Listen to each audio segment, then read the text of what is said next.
All right. So we're going to deep dive into this one. We were laughing as the team, like, hey, it's been a while since we got together. What are we going to talk about? Just us, just the squad. And then we realized we can tell you something. We can give you a checklist. We can give you a way forward that you can actually use to be the best possible candidate, the best possible cone. And then we're going to end off with a little something that you love. Like, what do we love about these jobs in the pipeline? So, man, be a good dude and just put out. That's everybody's advice that doesn't actually want to give advice. So when somebody goes to an operator and they're like, how do I be a PJ? They go, oh, well, you just got to be a good dude and you just got to put out and you'll get selected. Oh, yes, Trenton? Is the word dude gender specific? I have a theory about this. I think East Coast it is. Peach is like, but I think West Coast it is not. Everybody's dude on the West Coast. I call everybody dude. I even call Donna dude. I called it, bruh. This is going to be crazy, and I think we're probably going to hit this in one of these parts, but it's amazing that you can't just stand in front of a whole group of professionals and go, what's up, guys, and then have somebody go, oh, we're not all guys. Okay, I got it. Yeah, no kidding. Anyway, but be a good dude and put out. What does that mean? So we're going to go from start to finish here to be a good dude. What are we talking about? Put out, we've already done it. We'll throw some other episodes in the cards of IFT and CFT. We're not going to talk numbers here. Like, we already have those episodes out there. So if you want to look and see exactly what we say when we, hey, you got to put out physically in order to make it, we have episodes on grit and all that other stuff. We're going to take you back to person school, right? And we're going to start off with how to be a good dude. We're going to take it all the way from the baseline. Man, kids these days, let me tell you, the three of us have some input. So there are generational differences, and we get that. We get that intimately because we, unlike a lot of our peer group, we engage with you guys and with you guys. There it was, guys and girls. It's like the default. I'm canceling this episode. That's it. Well, joke's on you. We haven't even started. I'm trying to get demonetized. So we talk to you we talk to you guys every day. Like, we engage with y'all every day. We have hundreds of, at this point, thousands of DMs and hundreds of hours of content. We understand that there are cultural differences, right? But we got to help you bridge that gap. So number one, kids these days, salty rants that tick me off. You do not need to know every single piece of information that has ever existed to make a decision. You are not ever going to have every single piece of information. And what that makes us think is the only thing that you're doing by going on every single chat board and going on every single post and be like, well, I mean, what is it like day to day? And I talked to an ex-PJ that said that they don't like where the career field's going, but they got out in 94 and they don't understand what's going on. Listen, the only thing you're doing is building excuses. That's all you're doing.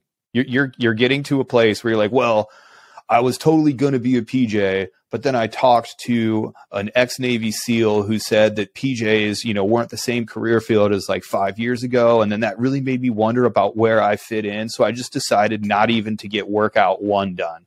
Like, you cannot decide to be a PJ from your phone, everybody. You have to go to A&S for that. You cannot decide to be a special operator from your couch or behind a computer screen. And that's a cultural difference. When you look at when Trent and Peaches and I, when we got in, we had a trifold pamphlet and some recruiter that had no idea what those jobs were, and they didn't give a shit because at the time they were getting 1.5 credit to get one of us into the pipeline. Like, that was a true statement. So, if they put a maintainer in, they got a little tick mark of 1 on their spreadsheet. But if they got a PJ to go in, they got 1.5, and that helped them meet their quota. So again, we're not saying we are saying kids these days. But we are not the type of people that are like, well, I didn't have these things, so you shouldn't have these things either. But y'all got to meet us in the middle. Y'all got to stop coming up into my DMs and being like, well, I just did a lot of research into MARSOC. And from the research that I've done, completely third-handed, I think that I'm more of a fit for pararescue. Okay, I don't know what to tell you, but I will tell you that that's a cultural difference. Peaches, you go ahead. Sorry. No. You go in. I'm always stuck. Like, I want, part of me wants to go salty rant and yell at all the kids about why they're different than me and why that's incorrect, obviously, because I'm the pinnacle of all human achievement, where I'm at, my generation. Genetic superiority, absolutely, just from ground up. If you don't do it the way that I did it, then you're a terrible human. Obviously. But I think it's just a lack of experience. So, there are differences where they have the current generation has the internet, right, where they can research everything like ad nauseum. The problem is if they're still asking these questions, they've never taken research in any arena to application. Like if you research like one of those like mud run events or one of those other things, and you think you know what it's going to be like, and then you get out there and experience it, and you do those types of things all the time. Like you can research a car all you want, but unless you drive it, you don't know.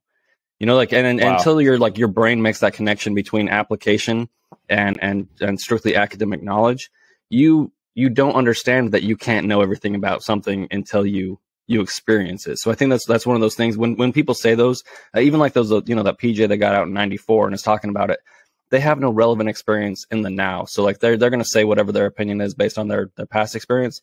And these folks out here trying to get as much information as possible are speaking from a place of no experience, right? Sure. And it doesn't have to be this experience, just the academic to application, getting to know that process over and over again will make you more comfortable doing it in the future. Well, also, I think it's important to remember that we were all there at some point. Yeah. Like we were that dumb. You're not dumb, guys. I'm dumb. And I was a kid. Yeah. I will say though that your frontal lobe was not fully developed, and you are making stupid decisions just like I did. I made very stupid decisions. Thought I knew everything, even though I had, parents, I had older friends, or I had, people in the military telling me things throughout my time. And I still, some of them I grasped, some of them I didn't, and some of them I had to learn for myself. So that's first and foremost, like that's just a reality of it. That's every single teenager that's out there.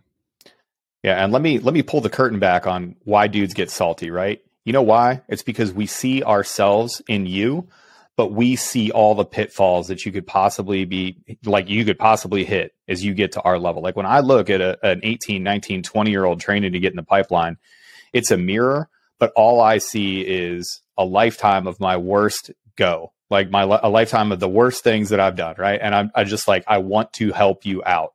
And sometimes people don't know how to package that. Like, you would love if everybody could be a coach and a guide and a mentor and a positive male role model. But sometimes they have to look at you and go, hey, idiot, don't do that because you're stupid. Because that's sometimes the most efficient way to get there. Like, I don't think you're a kid. I think you're an adult male, an American citizen that raised your right hand to support and defend the Constitution of the United States in a time of war. I respect you for that. But that doesn't mean you're still not a kid. That doesn't mean you're still making immature decisions. Just like we just said, your brain's not even fully formed till you're 25. So, sometimes the most efficient way to get there is to go, hey, idiot, I've done this before. I've walked the path that you're just starting to walk on. Please don't do it like me. And it's hard to communicate that sometimes. And that's where that generational divide happens, where, you hear some older dudes say it. They're like, I don't understand these young kids. No, that's exactly it. But at the same time, they see something that they're like, I want to help, and I want to help you avoid these things, but you don't know how to bridge that gap. Yeah, it's tough. It's difficult because you forget, or you either forget or you don't appreciate how you were then, right? I mean, it's your reality because you're so far removed, and you're like, I wasn't that bad. But then, what's funny is, okay, watch one of our first podcasts, and we're talking, almost 4 years ago, coming up on 4 years, and you're like, ooh, boy, that was really bad. And I'm not necessarily saying that these are good anyway, but yeah, right. But there has been some improvement, right?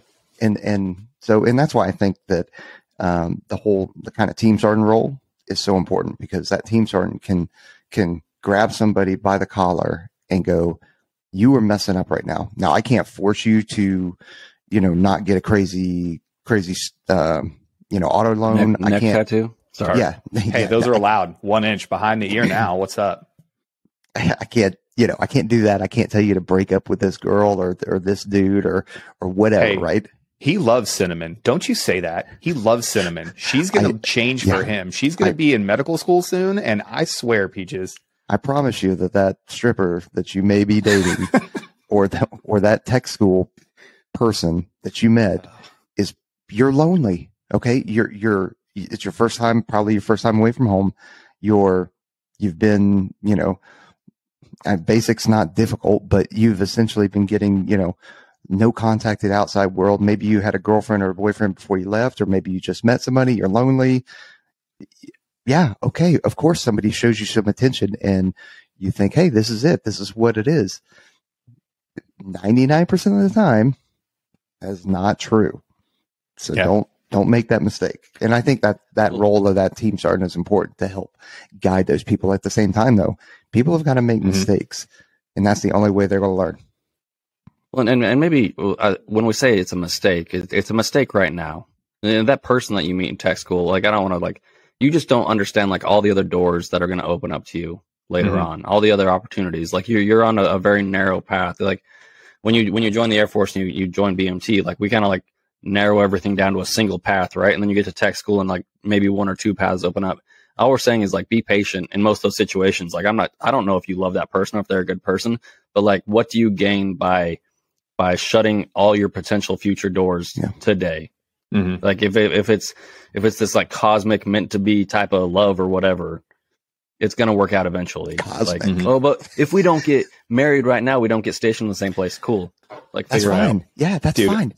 Imagine in an ever expanding, huge universe that is throttling through at 700,000 miles an hour, whatever it is. Don't hit me in the comments, internet fucking scientists. Dude, Neil deGrasse is so mad. Neil, he got a badass over here. Imagine thinking that in the small focus group that is America, and the even smaller focus group that's the Air Force, and the even smaller focus group that is your tech school. Imagine that you're like, nope, this is it. This is my soulmate.